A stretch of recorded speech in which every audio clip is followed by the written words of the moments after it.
Well, this was the scene in Tel Aviv in Israel just an hour or two ago. There have been huge explosions in the sky over central Israel, although it is unclear what's from missile strikes and what is Israel intercepting them with its Iron Dome.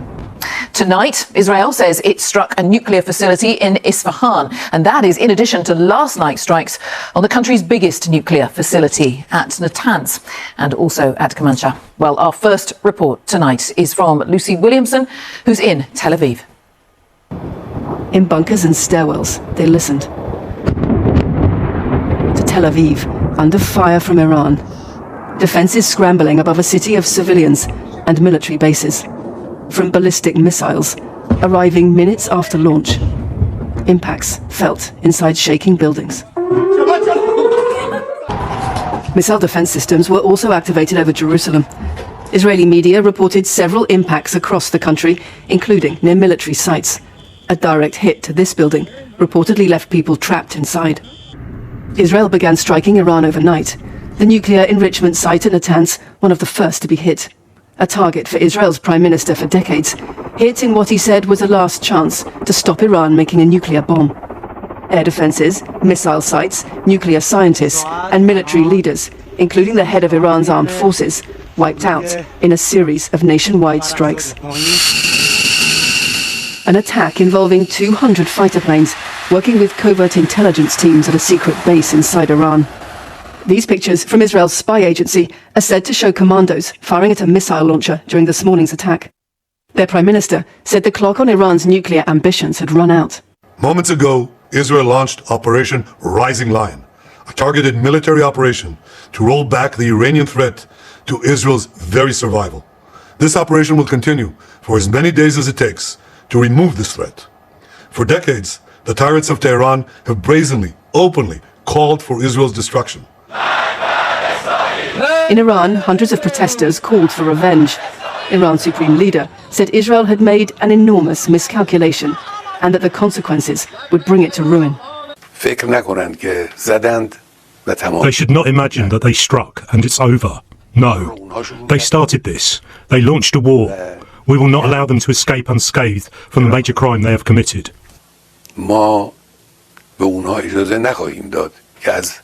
Iran has also now reported unconfirmed signs of radiation at the Natanz nuclear site. I call on all parties to exercise maximum restraint to avoid further escalation.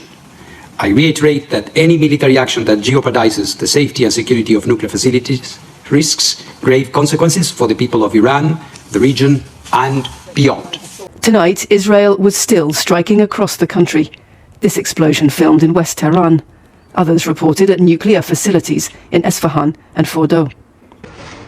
Israel says Iran was secretly building a nuclear bomb. Too big a risk, it said. But Iran may now decide that negotiations won't protect it from attack, and that a nuclear weapon will. Well, the alerts have been lifted for now in Tel Aviv, but Israel's attack isn't over. There's a drone just flying above us here, and the threat, of course, hasn't gone as well. Israel's Prime Minister tonight had a message directly for the Iranian people, saying Israel's fight was not with them, it was with their government. The time has come, he said, to stand up for your freedom from the evil and oppressive regime. And that strengthened the view that some people here have, that Benjamin Netanyahu's goal is not just to dismantle Iran's nuclear program, but its regime as a whole. Thanks so much, Lucy Williamson, there in Tel Aviv. Let's assess the situation in Jerusalem as well. Our correspondent Ione Wells is there. What's the latest where you are, Ione?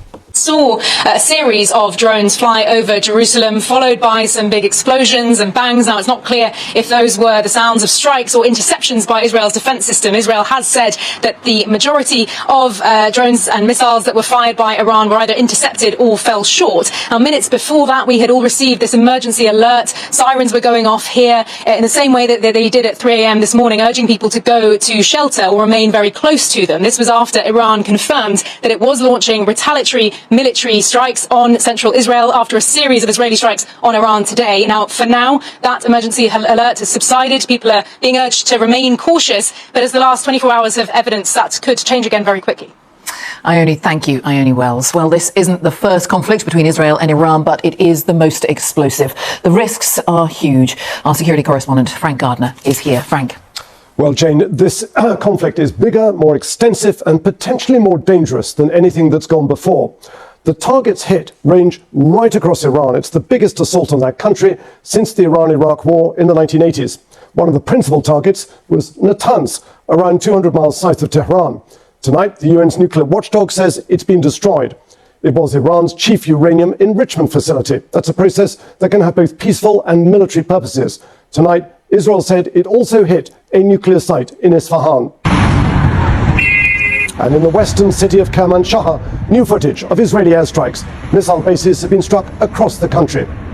On top of this, key military figures have been assassinated. Major General Hossein Salameh, the head of the Revolutionary Guards Corps, Major General Mohammad Bagheri, head of Iran's armed forces, and Brigadier General Amir Hajizadeh, the head of the Revolutionary Guards Air Force. Also targeted, at least 6 nuclear scientists. So how is this being viewed by the Iranian public? The mood in the country is really divided. Some people, they're supporters of the Iranian establishment. They are angry, they're furious, they want revenge. However, there are some other Iranians, those who've been repressed in the past 4 decades by the Iranian regime. They are quite happy that the top Iranian Revolutionary Guard commanders are killed.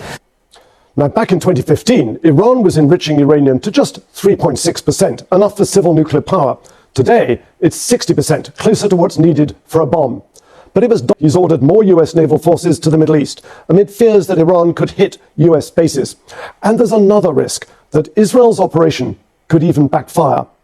The military strikes from Israel are likely to expedite the thinking inside Iran about the fact that a nuclear bomb is the only real insurance that the Iranian leadership has against a major Israeli or US-led attack that targets the core of the leadership. Well, Israel's attacks come as the US and Iran are trying to reach a deal on Tehran's nuclear program. Talks are meant to resume this weekend. President Trump has urged Iran to make a deal, warning of even more brutal Israeli attacks if it doesn't. Tonight, the Prime Minister Keir Starmer spoke with President Trump. The men say they agreed on the importance of diplomacy and dialogue to resolve this mounting conflict between Iran and Israel. Tom Bateman reports. A superpower at sea to defend its ally. Tonight, the US confirmed it helped Israel shoot down Iranian missiles. This sharp escalation after President Trump had been erring on the side of diplomacy. As Israel attacked overnight, Washington warned Iran not to hit back at American bases, saying it wasn't involved. But by this morning, Mr. Trump was on the offensive, saying Tehran's hardliners had lost the fight to get their terms on the nuclear deal. In accordance with Rule 39. Tonight, the UN Security Council has been meeting in emergency session to discuss the crisis. Amid the calls for de-escalation, the Americans warned about further consequences. No government, proxy, or independent actor should target American citizens, American bases, or other American infrastructure in the region. The consequences for Iran would be dire. We strongly and unequivocally condemn the barbaric and criminal attack. A series of targeted assassinations were against senior military officials, nuclear scientists, and innocent civilians. The Israeli leader has long pushed Mr. Trump for a green light to strike Iran's nuclear facilities. Timing was critical after Israel destroyed many Iranian air defenses last year and wiped out much of the deterrent effect of Hezbollah on its own border. Mr. Netanyahu argued now was the time to strike. But Mr. Trump, via his envoy Steve Witkoff, turned instead to rounds of talks with the Iranians, meaning this close but often fractious relationship was under even more strain.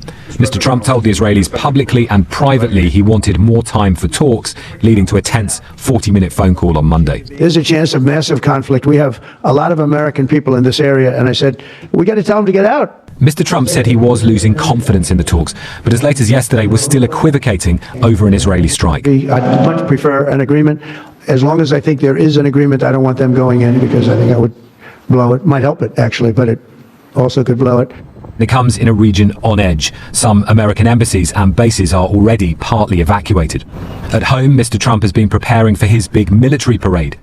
His hope now is that his allies' deadly pressure pushes Iran towards a nuclear deal on his terms. His opponents are already accusing him of enabling a reckless gamble, risking America getting dragged into a war with Iran. Tom Bateman, BBC News, Washington.